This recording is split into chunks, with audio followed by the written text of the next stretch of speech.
Jokowi pilih menteri ini adalah segmen atau bagian terakhir dari Mata Najwa. Saya ingin bertanya ke semua narasumber saya. 1-2 hari tadi jawaban Pak Yusuf Kalla ketika ditanya kapan persisnya kabinet yang sudah ditunggu-tunggu ini akan diumumkan.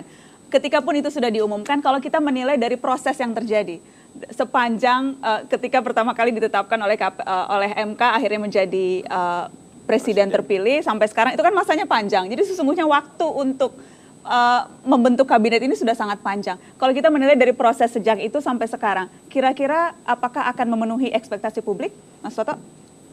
Iya, seorang pemimpin kan kalau kita sederhanakan dilihat dari dua hal. Dia mau mendengar secara bottom up dan dia mau mampu berbuat secara top down.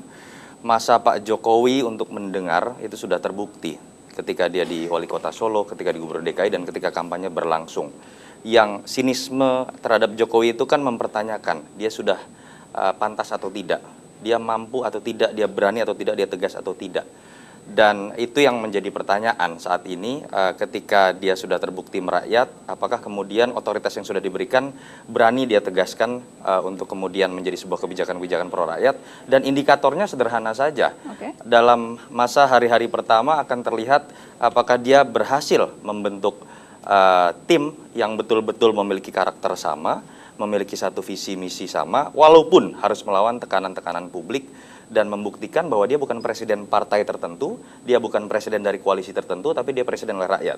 Dan menurut saya masih cukup optimis. Saya melihat proses tarik ulur yang terjadi, lagi-lagi seperti yang saya sebutkan tadi, bukan ketika Jokowi sedang diombang-ambing, tetapi ketika kita sadar memang tekanan begitu kuat dalam konstelasi elit, Pak Jokowi sedang memainkan sebuah ritme tertentu yang saya pikir Pak Jokowi sadar, kalau kemudian ujungnya nama-nama dikeluarkan anti klimaks, saya pikir kredibilitasnya akan hancur seketika.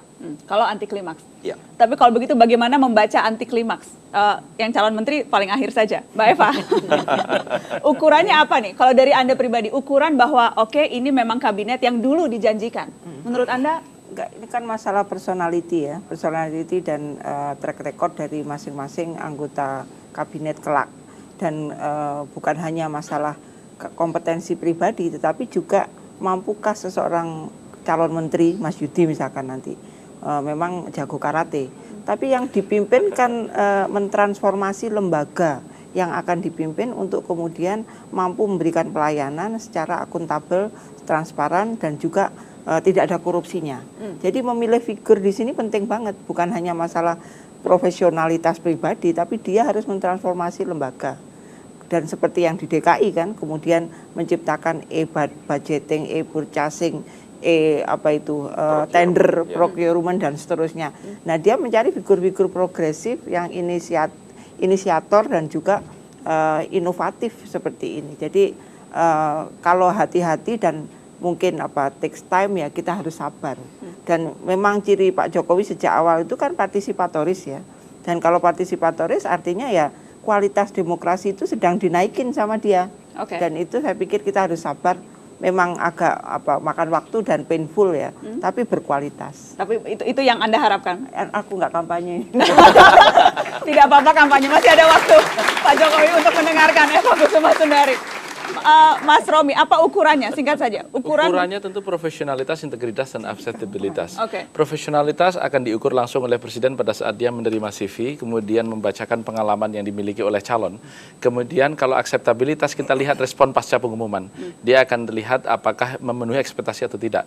Nah, integritas ini yang sedang dipertontonkan hari ini. Dan tapi apakah ekspektasi partai dan ekspektasi publik sama? Belum tentu sama. Belum tentu kan? Partai tentu akan berusaha memberikan yang terbaik sesuai dengan 3 pertimbangan tadi, profesionalitas, integritas, dan akseptabilitas.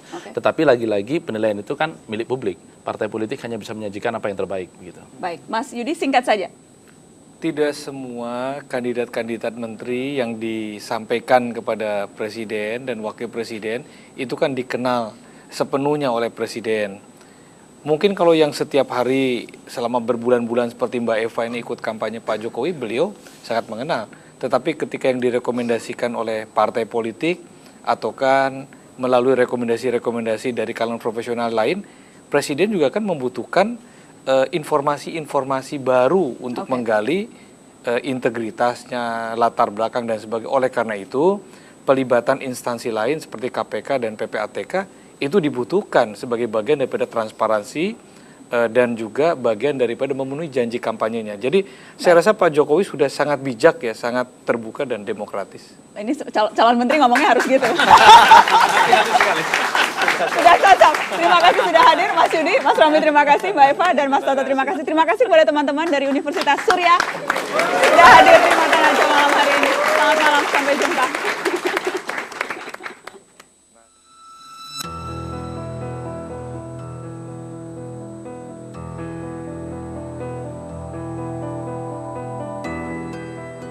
Kita tidak pernah betul-betul merdeka jika kita belum keras dalam bekerja. Itulah visi kepemimpinan Jokowi dalam pidato resmi sebagai pemimpin negeri. Bekerja, bekerja, dan bekerja akan jadi langgam utama kepemimpinannya. Para menteri mutlak mengimbanginya dengan kinerja yang tanpa jeda. Maka menteri tak boleh punya catatan hitam yang pernah terjadi di masa silam. Sebab sekali pernah tersandera, pasti terbatas geraknya dalam bekerja. Menteri juga harus bersih dari berbagai kepentingan agar pemerintahan bisa fokus pada satu tujuan. Jangan pernah ada lagi cerita menteri yang terpaksa tinggal di penjara. Sejarah kelak akan menuliskan siapa saja mengabdi dengan penuh kesungguhan. Bekerja dan bekerja, sebab kita tanah air paling cantik di dunia.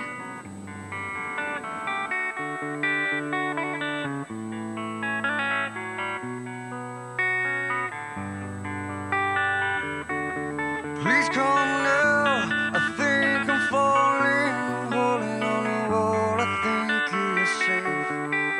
It seems I found the road to nowhere, and I'm trying to escape. I am back when I heard thunder, but I'm down to one last breath. And with it, let me say,